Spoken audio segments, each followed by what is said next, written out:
Assalamualaikum warahmatullahi wabarakatuh. Halo pemirsa, apa kabar Anda hari ini? Beragam informasi akan kami sajikan dari wilayah Indonesia bagian Barat. Bersama saya Wanasari. Inilah kabar Sumatera selengkapnya.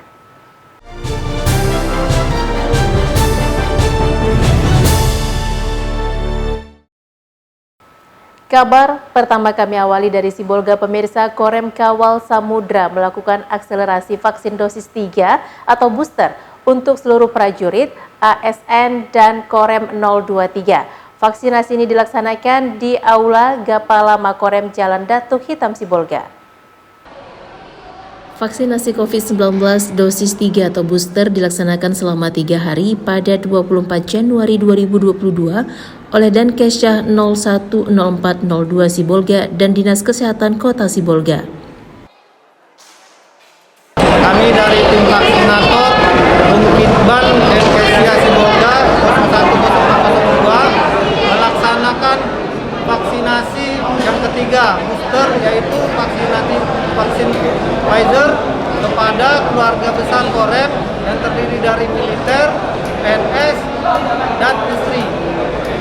Vaksin ini dilaksanakan secara serentak pada hari Senin, Selasa, dan Rabu untuk mendukung program pemerintah. Dan Rem berharap setelah pemberian vaksin tidak ada lagi anggota dan keluarga Makorem yang terinfeksi COVID-19 sehingga kedepannya COVID-19 dapat teratasi dan pandemi cepat selesai sesuai dengan harapan pemerintah dan seluruh masyarakat. Dan Rem juga telah menyiapkan alkesnya secara aman dan tercukupi. Dan Rem juga berharap semoga prajurit PNS dan Persit secepatnya bisa tervaksinasi semua, sehingga program pemerintah untuk vaksinasi booster ini dapat tercapai. Kasrem 023 KS dan Dim 0211 TT, para Kasrem 023 KS beserta Dankas, Disjan Rem 023 KS tampak hadir dalam kegiatan tersebut. Dari Sibolga, Sumatera Utara, tim TV One mengabarkan. Warga penerima manfaat bantuan pangan non-tunai atau BPNT di Kecamatan Sungai Are, Kabupaten Oku Selatan, Sumatera Selatan mengeluh. Pasalnya, nominal bantuan pangan yang mereka dapatkan tidak sesuai dengan ketentuan yang ditetapkan pemerintah pusat. Sejumlah perwakilan ibu rumah tangga penerima bantuan sosial berupa bantuan pangan non-tunai atau BPNT dari 7 desa di Kecamatan Sungai Are, Kecamatan Oku Selatan, Sumatera Selatan mengeluhkan bantuan pangan yang mereka dapatkan. Mereka berkumpul untuk mempertanyakan ke dinas terkait nominal bantuan pangan yang seharusnya mereka dapatkan sebesar Rp200.000 per bulan. Namun kenyataannya setelah ditukarkan dengan bantuan pangan berupa telur dan beras hanya di kisaran Rp175.000 saja, bahkan di bawah jumlah itu. Setiap bulannya penerima bantuan di kecamatan tersebut menerima beras sebanyak 10 kg dengan kisaran harga Rp100.000 dan telur sebanyak 1,5 karpet dengan kisaran harga Rp70.000–Rp75.000. Harga tersebut berdasarkan kondisi pangan yang standar atau kualitas baik. Penerima manfaat di kecamatan itu menduga adanya permainan harga yang dilakukan warung yang ada di kecamatan tersebut. Bu, kita dapat bantuan BPNT ini per bulannya berapa, Bu? Ya, sekarpet setengah telur sama beras 10 kilo itulah per bulan. Per bulan itu, Bu, ya? Iya. Sudah berapa lama Bu kita dapat itu, Bu? Ya, adalah setahun kali. Setahun? Iya, itu. setahun. Sesuai dengan pedung bahwa itu tidak bisa dipaketkan. Tidak bisa dipaketkan, itu sesuai dengan permintaan KPM yang nilainya Rp200.000 tergantung di daerahnya masing-masing. Nah, jadi kalau ada warung yang menetapkan harga terlalu tinggi, karena itu sudah ada konsekuensinya, sudah ada perjanjian dengan bank. Apabila dia melanggar pedung petunjuk umum ini, di situ akan disanksi, akan dicabut izinnya. Dari Oku Selatan, Sumatera Selatan, Andi Salani TV One mengabarkan. Sejumlah perwakilan peserta tes P3K yang digelar akhir Desember 2021 lalu mendatangi salah satu sekolah penyelenggara tes di Oku Selatan, Sumatera Selatan. Mereka mempertanyakan jika pelaksanaan tes yang digelar diduga ada kecurangan. Inilah sejumlah perwakilan peserta tes PPPK yang mendatangi pihak sekolah SMK Negeri 1 Oku Selatan yang merupakan tempat pelaksanaan ujian tes yang digelar akhir Desember 2021 lalu. Para peserta tes ini mengaku dirugikan akibat salah seorang oknum pengawas ruangan yang menurut mereka mengajari peserta dan juga diduga melanggar tata tertib saat pelaksanaan tes tersebut. Mereka datang ke sekolah diterima langsung oleh kepala sekolah yang sekaligus merupakan penanggung jawab ruangan saat pelaksanaan tes kala itu. Menurut salah seorang peserta, tes yang mempertanyakan dugaan kecurangan saat pelaksanaan tes tersebut dan meminta pihak terkait bertanggung jawab atas adanya kecurangan tersebut. Melaporkan adanya dugaan kecurangan di tes P3K tanggal 9, hari Kamis tanggal 9 bulan 12 2021. Itu kecurangan seperti apa itu? Ya, di kecurangan itu seperti pengawas masuk ke ruangan membawa HP menghampiri peserta ujian. Kalau misalkan mereka merasa keberatan, itu adalah hak mereka. Apapun yang terjadi di dalam ruangan, saya sebagai penanggung jawab kegiatan itu memang tidak tahu sama sekali. Karena saya tidak diperkenankan loh untuk masuk ke dalam ruangan ujian. Apapun yang terjadi di dalam ruangan itu adalah tanggung jawab pribadi loh, ya kan? Apakah dia melanggar atau tidak, itu saya tidak tahu sama sekali. Kalau saya sebagai pengawas itu tidak pernah yang namanya mengajari peserta yang P3K, tapi saya di sini memberikan arahan ataupun mengajari untuk mengoperasikan komputer yang tidak bisa komputer. Dari Oku Selatan, Sumatera Selatan, Andi Salani TV One mengabarkan. Wakil Wali Kota Palembang Fitrianti Agustinda menerima vaksin COVID-19 dosis ketiga atau booster jenis Pfizer. Vaksinasi tersebut dilaksanakan di kediaman pribadinya di Jalan Seruni, Palembang. Bertempat di kediaman pribadinya di Jalan Seruni, Wakil Wali Kota Palembang Fitrianti Agustinda menerima vaksin COVID-19 dosis ketiga atau vaksin booster. Vaksin yang digunakan adalah vaksin Pfizer. Tahapan proses vaksinasi sama dengan vaksin sebelumnya, di mana Fitrianti terlebih dahulu harus menjalani screening kesehatan. Sudah dipastikan kesehatan aman lalu disuntik vaksin. Setelah disuntik harus menjalani observasi selama 30 menit. Wakil Wali Kota Palembang Fitrianti Agustinda mengatakan dirinya mengucapkan terima kasih atas perhatian Dinas Kesehatan terhadap pemerintah. Diharapkan dengan vaksin dosis ketiga ini bisa menambah imun tubuh, sehingga bisa melayani masyarakat Kota Palembang lebih maksimal di tengah pandemi COVID-19. Sudah menjalani vaksin yang pertama, vaksin yang kedua, dan ini sudah lebih dari 6 bulan dan sudah mendapatkan undangan juga, sudah mendapatkan etiket. Maka hari ini kita melaksanakan vaksin booster bagi saya secara pribadi. Saya mengucapkan ribuan terima kasih. Yang kedua yang ingin saya sampaikan bahwa saat ini kan tengah giat-giatnya pemerintah kota untuk melaksanakan kegiatan vaksin bagi anak-anak yang usia 6 tahun ke atas ya, dan diadakan hampir di seluruh sekolah terutama SD yang ada di Kota Palembang. Saya berharap kegiatan ini betul-betul didukung karena mengingat nantinya anak-anak akan melaksanakan kegiatan sekolah mungkin insya Allah kedepannya akan 100% ya. Fitrianti Agustinda berharap masyarakat mendukung vaksinasi bagi anak usia 6-11 tahun yang saat ini tengah dilakukan pemerintah Kota Palembang yang dilaksanakan di sekolah-sekolah di Kota Palembang. Dari Palembang, Sumatera Selatan, Ganda Kopatra TV One mengabarkan.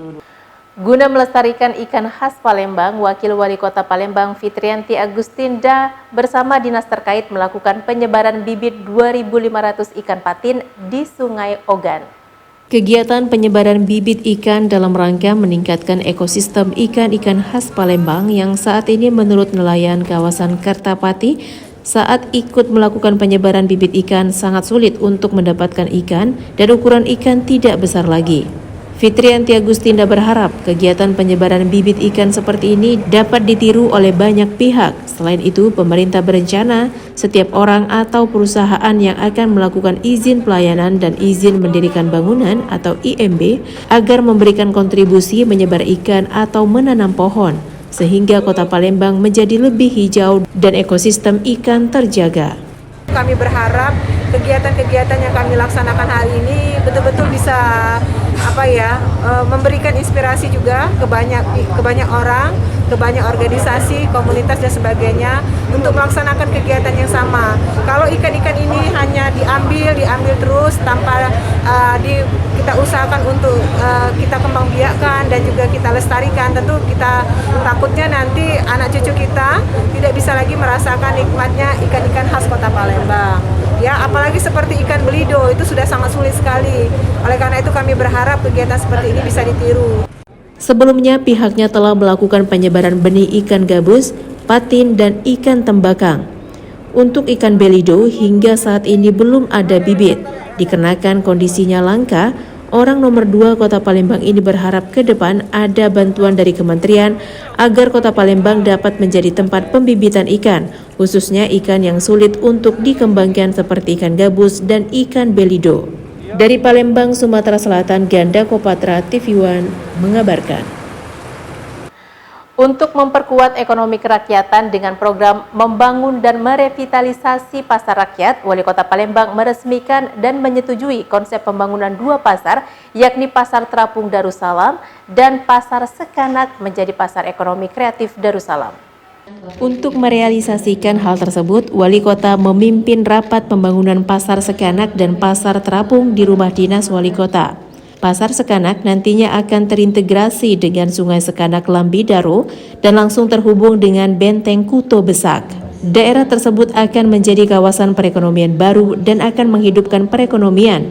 Terlebih, konsep pembangunannya akan lebih menarik, lantaran akan ada 17 sektor di dalamnya. Selain aktivitas jual beli pedagang, juga ada beberapa tenan besar dan kecil, ruang santai pengunjung, dan pelaku ekonomi seni, budaya, serta souvenir dan kuliner. Sementara Pasar Terapung Darussalam dikhususkan bagi aktivitas pedagang dan pembelinya di atas air yang dikonsep pembangunannya tepat berada di bawah Jembatan Musi 2 Palembang. Kawasan perekonomian yang kembali ke air. Jadi makanya di Sungai Sekanak itu kita buat pusat industri kreatif ya sekarang ya namanya ya, industri kreatif Darussalam. Tetapi di sini juga fungsi ekonomi yang akan berkembang di sana yang menggantikan fungsi Pasar Sekanak yang saat ini sudah mengalami degradasi fungsi. Jadi yang akan kita buat sebagai pusat ekonomi kreatif ya. Darussalam. Kemudian memfinalisasi desain daripada Pasar Terapung di Musi 2. Mudah-mudahan nanti ini sudah selesai dan Pasar Terapung Darussalam yang terletak di Musi 2, konsep pembangunannya akan berada di antara 2 jembatan yang dibangun secara semi melingkar. Dalam lingkaran pembangunan tersebut akan dipenuhi perahu pedagang yang mampu menampung 300 pedagang. Sedangkan Pasar Ekonomi Kreatif Darussalam atau Pasar Sekanak akan dibangun di atas lahan seluas 8.300 meter persegi yang diperuntukkan bagi 250 los. Dari Palembang, Sumatera Selatan, Ganda Kopatra TV One mengabarkan. PT Banjarsari Pribumi kembali menggelar apel Bulan K3 Nasional yang bertempat di halaman kantor PT Banjarsari Pribumi.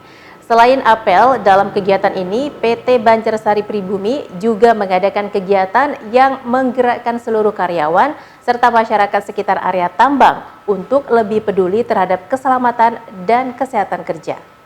Dalam rangka mengisi dan memeriahkan Bulan K3 Nasional yang diperingati setiap tanggal 12 Januari hingga 12 Februari, PT Banjarsari Pribumi kembali menggelar apel dan berbagai kegiatan lomba. Apel yang digelar melibatkan seluruh pegawai, kontraktor, subkontraktor, serta dihadiri oleh Kepala Dinas Ketenagakerjaan Kabupaten Lahad dan Kepala Inspektur Tambang atau yang mewakili. Semarak peringatan Bulan K3 Nasional ini ditandai dengan pelepasan balon udara oleh Direktur PT Banjarsari Pribumi dan disaksikan oleh seluruh penanggung jawab kontraktor dan subkontraktor. Selain itu, dalam kegiatan ini juga diberikan penghargaan terhadap karyawan yang memiliki performa kerja yang baik dan memiliki kepedulian terhadap K3L di area kerja PT Banjarsari Pribumi.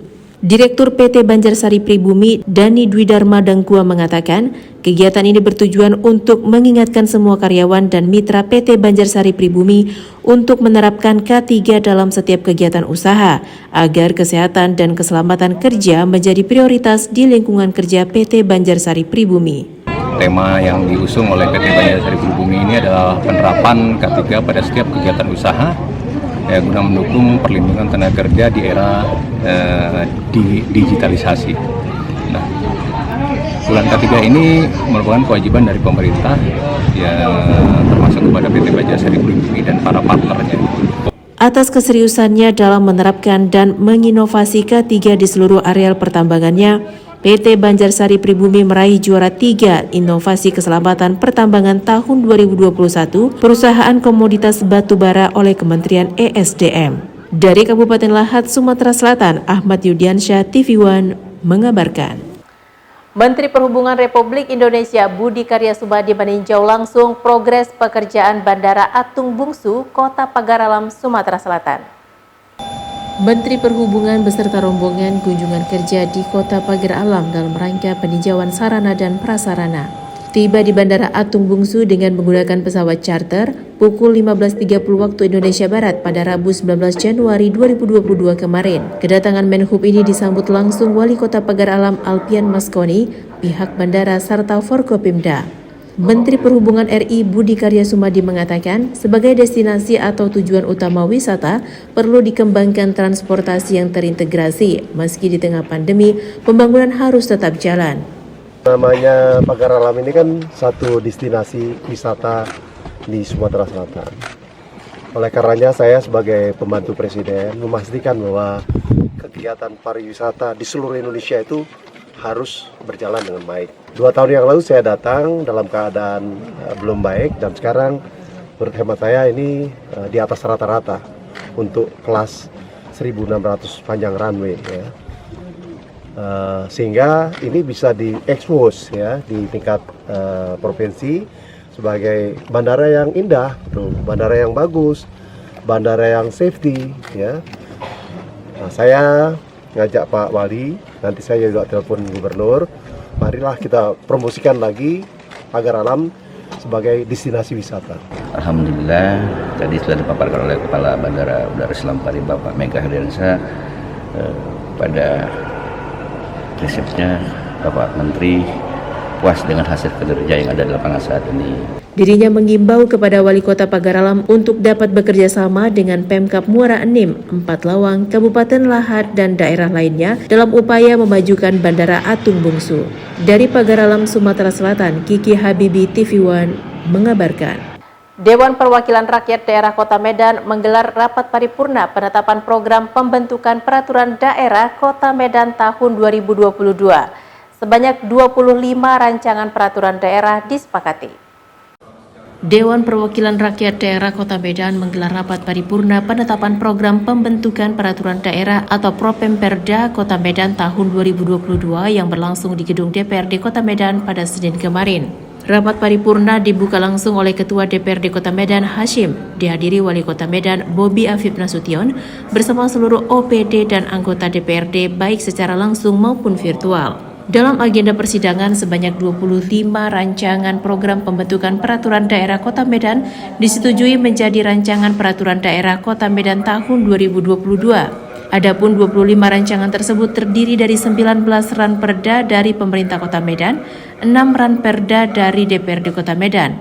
Ada 25 ranperda yang kami masukkan dalam program pembentukan peraturan daerah, di mana ada 19 itu berasal dari eksekutif dan 6-nya itu berasal dari inisiatif DPRD Kota Medan.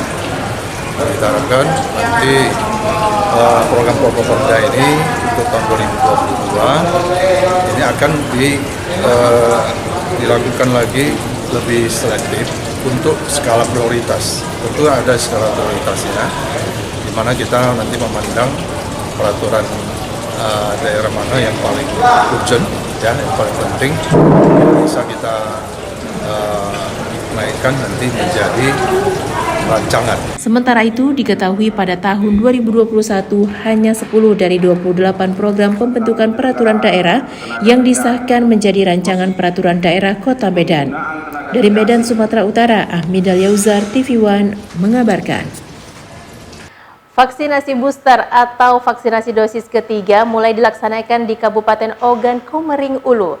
Pelaksanaan ini ditandai dengan launching vaksinasi booster dosis ketiga untuk pertama kalinya oleh Badan Intelijen Negara Daerah Sumsel bekerja sama dengan Pemda Oku di Gedung Kesenian Batu Raja.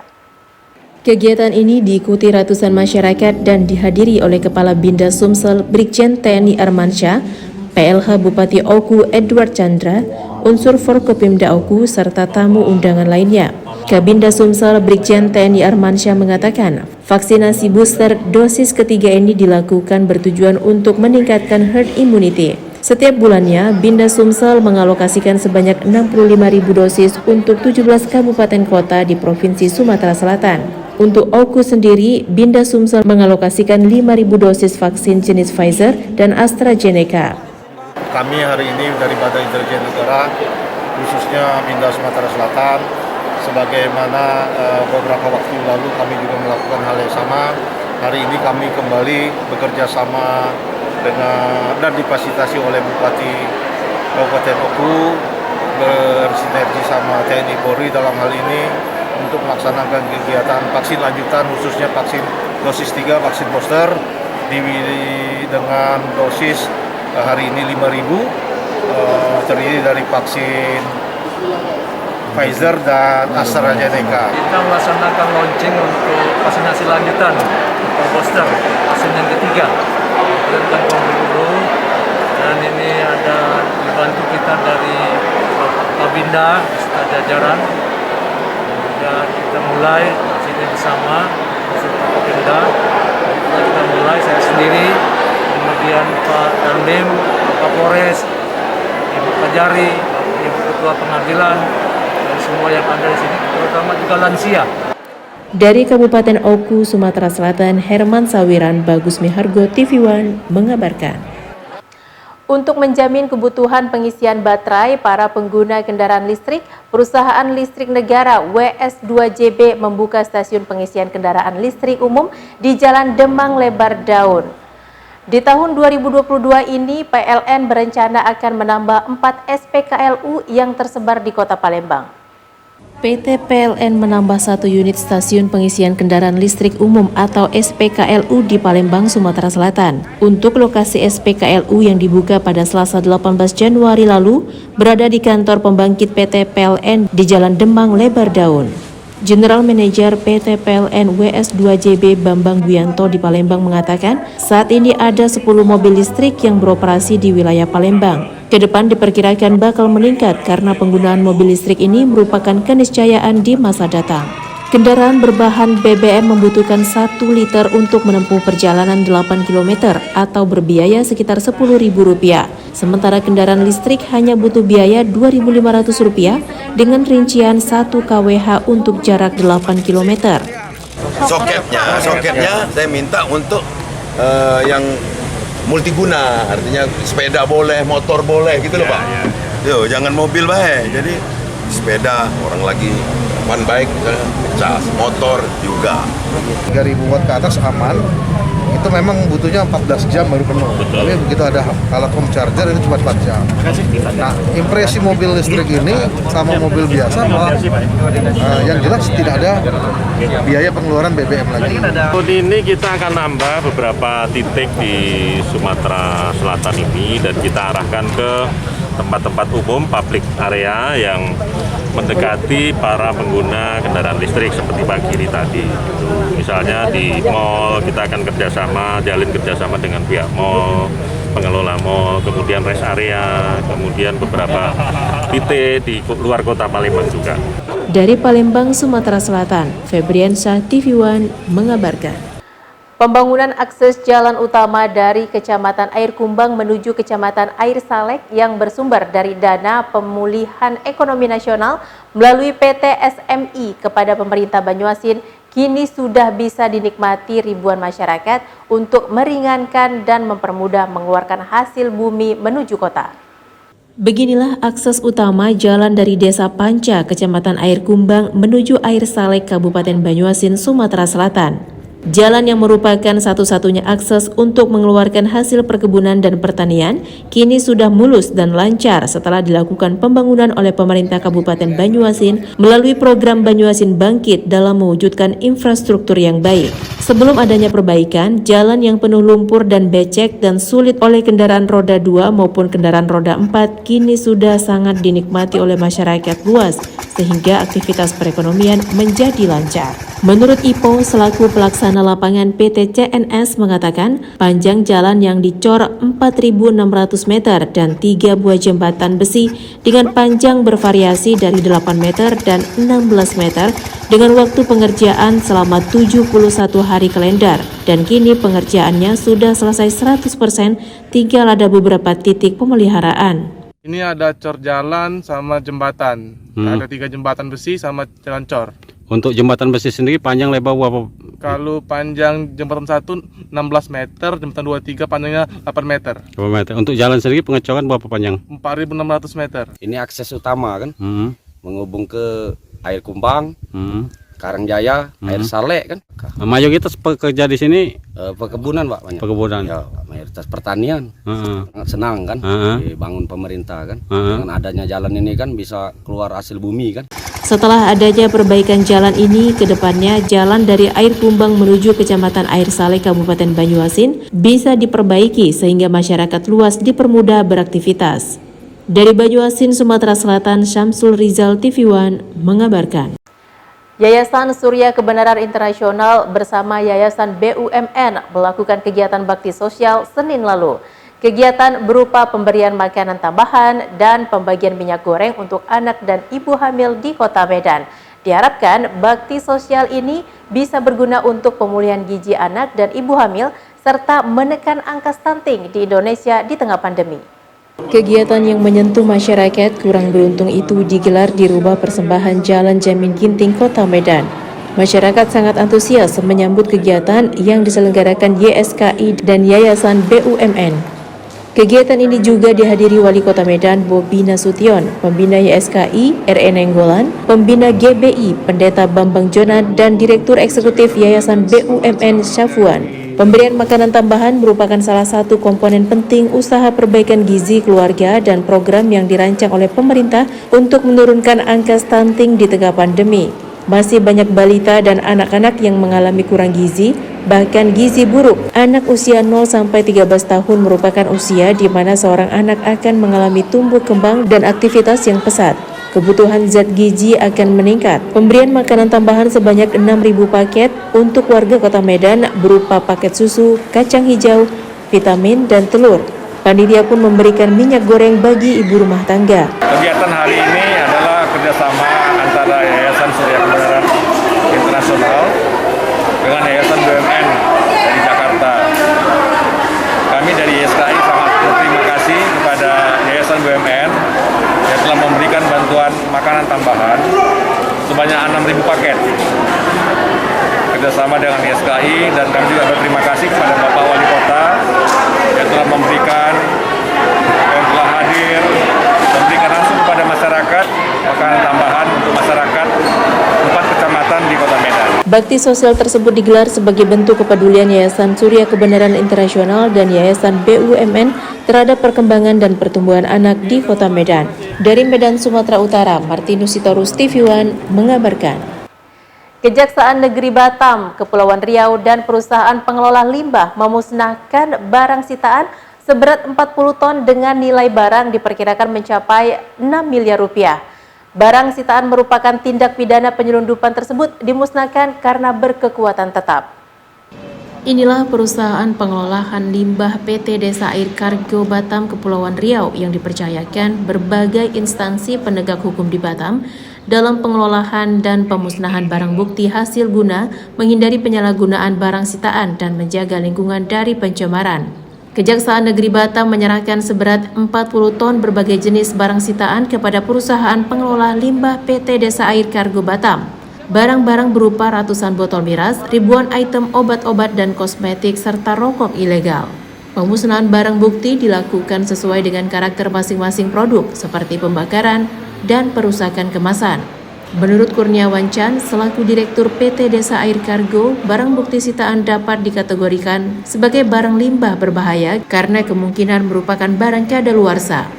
Pemusnahan hari ini kan adalah barang-barang yang sudah inkrah lewat pengadilan. Nah, yang sudah inkrah itu mungkin barang-barang yang sudah expired atau barang tangkapan, yang mana itu bisa kita kategorikan sebagai B3 juga atau bahan berbahaya karena sudah expired.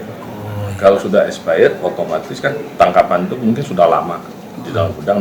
Akan pemusnahan barang bukti yang sudah mempunyai kekuatan hukum tetap berupa minuman beralkohol, rokok, dan kosmetika. Sekitar 40 ton, 6 miliar yang dimusnahkan. Dari Batam, Kepulauan Riau, Alboin TV One mengabarkan.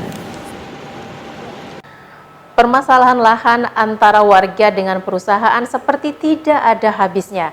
Kali ini yang terjadi di Jalan Rawang Makmur RT 09, Kelurahan Gurun Panjang, Kecamatan Bukit Kapur, Kota Dumai. 4 alat berat milik perusahaan diduga telah merusak dan menyerobot lahan warga.